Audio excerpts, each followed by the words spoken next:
Welcome to the Politic Bear educational channel. Please like, share, and subscribe. There seems to be a lack of understanding here in Canada about what constitutes things such as communists, socialists, fascists, etc. For example, Mayor Zoran Mamdani of New York has often been labeled a communist. He is not. He's a democratic socialist. Similarly, the same label has been applied to former Prime Minister Justin Trudeau, who is a centrist politician, even farther right than Mamdani is. So I invite you to journey with me through an exploration of the political spectrum in the hope of dispelling some of these myths. The most accepted model for political mapping is this. The y-axis, the up-down one, runs from authoritarian to democratic, while the horizontal x-axis goes from radical to conservative. I dislike the radical nomenclature used in the standard model, and I'll speak more to that later. Centrists are in the middle, where they try to be all things to all people and fail miserably at it. Back in '65, the three major Canadian parties sat about here on the map. The NDP were left-wing, but still mainstream. Liberals were centrists, and the Conservatives called their party the oxymoron of the Progressive Conservatives. By 1995, the whole group had moved to the right. What was worse was the rhetoric had fundamentally altered. Even though the Liberals had shifted more to the right with regard to policy, the Conservatives began an aggressive campaign of calling them leftists. By the modern era, the NDP had entered centrist territory, which in the 2025 election caused them to drop to only 7 seats. Liberals were sitting about where the Progressive Conservatives had been in 1965, distinctly right-wing, and the Conservatives had acquired the nickname Maple MAGA after embracing a far more right-wing authoritarian policy platform.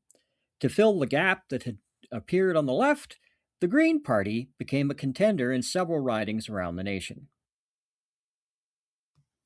Instead of a model that uses the word radical, where often no radicals existed, I prefer this version. The y-axis remains the same, but the x-axis goes from maintaining status quo on the right to distributing resources equitably on the left. Social democratic parties would fit in here. Centrists would, of course, be in the middle. And conservatives seek to maintain the status quo of income inequality, environmental degradation, and capitalist excesses. What Canadians call red Tories sit about here. Prime Minister Carney is one of these. Fascists are both authoritarian and radically right-wing. They also usually have an ultranationalist bent. Communism should be looked at as Leninism, which has a strong authoritarian quotient, or Marxism, which is a system put forward in the Communist Manifesto published by Friedrich Engels and Karl Marx back in 1848. Proper communism actually excludes authoritarian or totalitarian control. Just because someone says a politician is a communist does not mean that they are.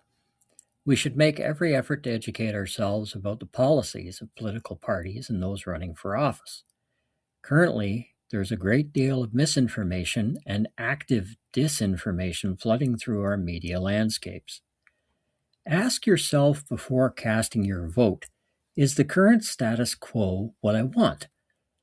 If it is not, then voting for a politician who supports it will improve nothing. You should not accept everything at face value. Look into what they have done. That is far more telling than what they say. Thank you, folks. May you find prosperity and joy, or better yet, manufacture it by not voting conservative. Till next time, bye.